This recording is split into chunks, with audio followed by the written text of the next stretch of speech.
and we just go, ugh, we roll our eyes. This is how Marc Maron works. He sees you get successful. He feels bad, so he comes up with a reason why you're bad. Exactly. And he'll find some like intellectualization of it to justify his bitterness. You want to know?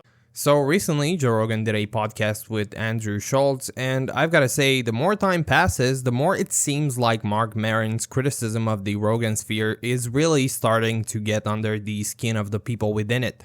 During their conversation, you can clearly sense the bitterness and how much they resent the fact that all of a sudden people are starting to turn on them. Not just the audience, but also fellow comedians who seem eager to distance themselves from that world. Schulz even called out Bobby Lee and Andrew Santino for trying to separate themselves from Rogan. Like, I'm screenshotting. Everybody who talks, I'm screenshotting because I'm waiting for you to do a movie with it. I'm waiting. I'm petty. I don't forget. You forgive. You know what I mean? You have somebody on your pod who had someone on their pod talking shit. You're better than me. Yeah. You're better than me. You got to be able to just let things go. I can't wait for Gavin Newsom to go on Bad Friends. I can't. I want to see I'm distancing myself from the Rogansphere tour. That's First hilarious. stop, Bad Friends.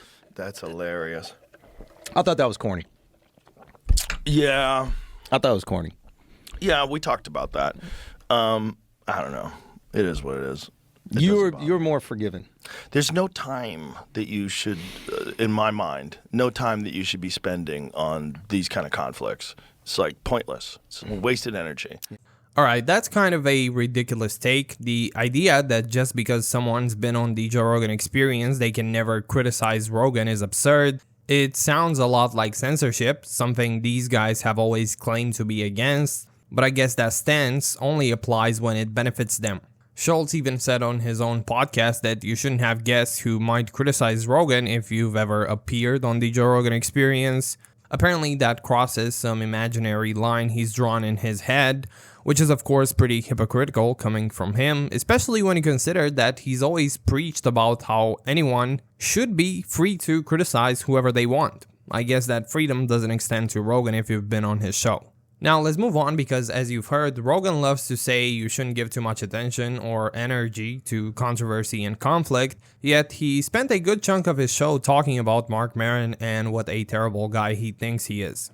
It's fun to talk some shit. Well, you know, when I decided to talk shit about Maron was after the Theo thing. After Theo kind of went off the rails. Yeah. And Theo went off the rails right after Maron put him in his special.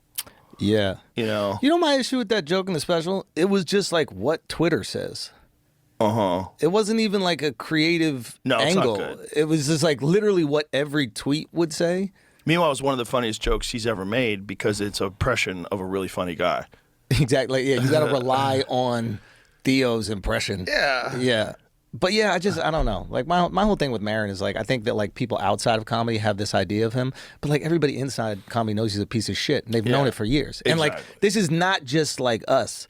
No. You know, like there's that great like Jon Stewart story about their thing, which is like I don't even know what people know, but like John took that MTV show and Maron like ripped him for it. How you sell out, you piece of shit, how dare you do it? And then when John leaves to go do another show, guess who takes over that same show? Maron. That's who we're dealing with. So it's like, it's one of these things where like inside the game, we all know who the pieces of shit are and we just go, ugh, we roll our eyes. This is how Marc Maron works. He sees you get successful. He feels bad, so he comes up with a reason why you're bad. Exactly. And he'll find some like intellectualization of it to justify his bitterness.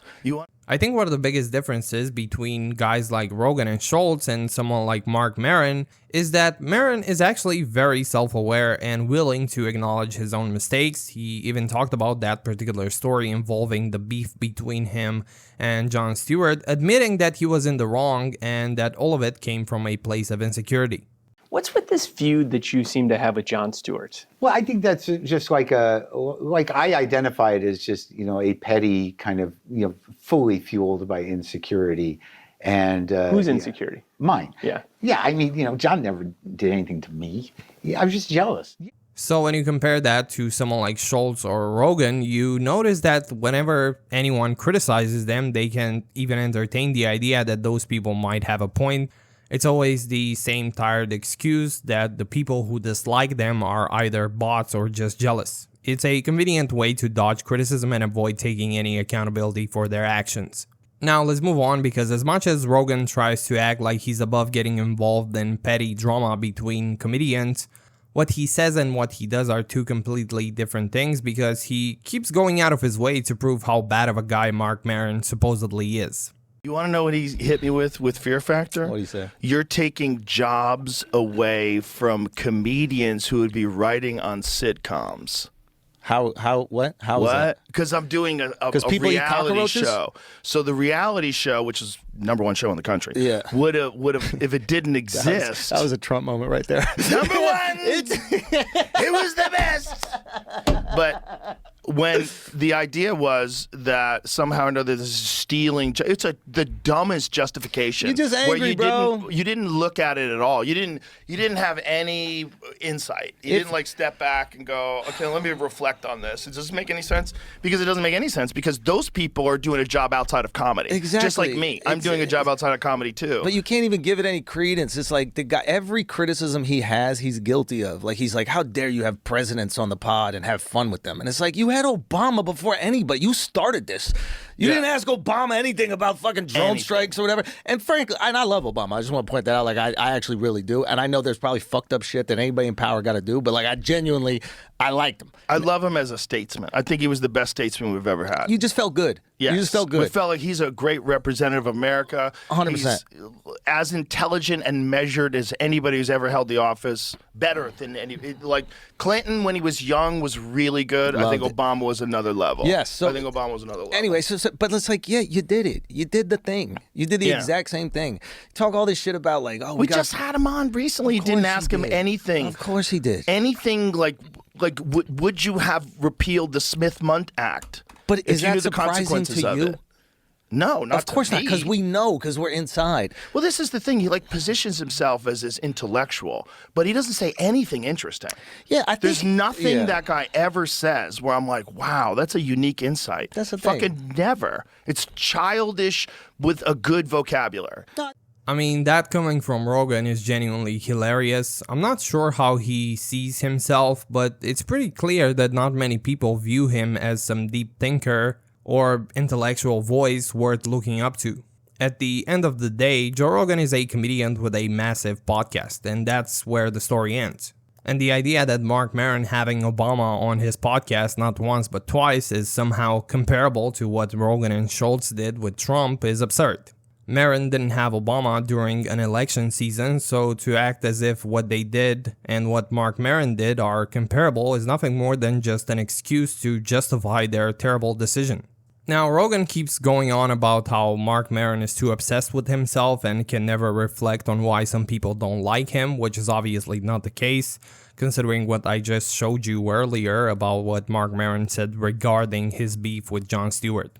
I think he's a smart guy. I think he's probably smarter than he is funny, and I think that drives him crazy. Yeah, but he's also too obsessed with himself to be reflective enough to understand like why other people don't like him. Wait, you're saying the guy who talks by himself for 5 minutes before the president comes on? 15 minutes? If there wasn't for Fast Forward, there would be no Maron podcast. Yeah. And it that was before just the rant. Yeah, exactly. Just the rant. Imagine. But anyway, so it's just like The rant is what killed the show, by the way. If he didn't have the rant, he probably wouldn't be like bottom 200. I think better shows came out, and it's just like that's just the nature There's of the that game. too, but it's also like he's not that good at talking to people. He's not nice. So I don't know. My whole feeling about it is just like we know who the pieces of shit are in our industry, right? And like we're aware of it because we've seen them from the jump. Like if I'm sitting down with a comedian, right, and like this is why I don't fuck with a lot of them is like if you immediately start talking shit about your co-host to me when I'm sitting down with you, like I got to start questioning your integrity a little bit. It's like right that's away. your boy. Like why are you shit talking your boy to me? Right. So it's but you saw it. A lot of these guys, man, you saw it. You saw a lot of these guys. You saw and it's like I think a lot of this is just salvation, to be honest with you. Yeah. It's like they see an internet trend. And I think that like right now there's this internet trend, oh, the fucking manosphere, blah, blah, blah, blah. And I think I see guys who you were very generous to, like you let your platform, your millions of followers, the biggest show on the planet, help them make tons of money, help them really have success, build their own platforms. And now they see like an internet trend about like the manosphere or whatever, and I see guys like trying to create a little separation. I see all of a sudden it's like, yeah, you use this guy to make millions of dollars and get all these fans, and now you see online outrage, and you're like, oh no, that's them, that's not me. It's like, you had no problem being part of the Avengers. You know what I mean? You had no problem being in the photos. You had no problem before. And now you see a little shit going on. You separate. I feel like that's the moment you double down for your boy. That's the moment you go, I know that person. What people are saying about him isn't real. And you refute that. That's what I would do. I mean, whatever. Yeah, there's a lot of cowards out there in the world. And it's just, they're scared. So the angle Schulz is taking is genuinely ridiculous. The idea that the only reason so many comedians and fans have turned their backs on Joe Rogan is because of the hate he's gotten recently.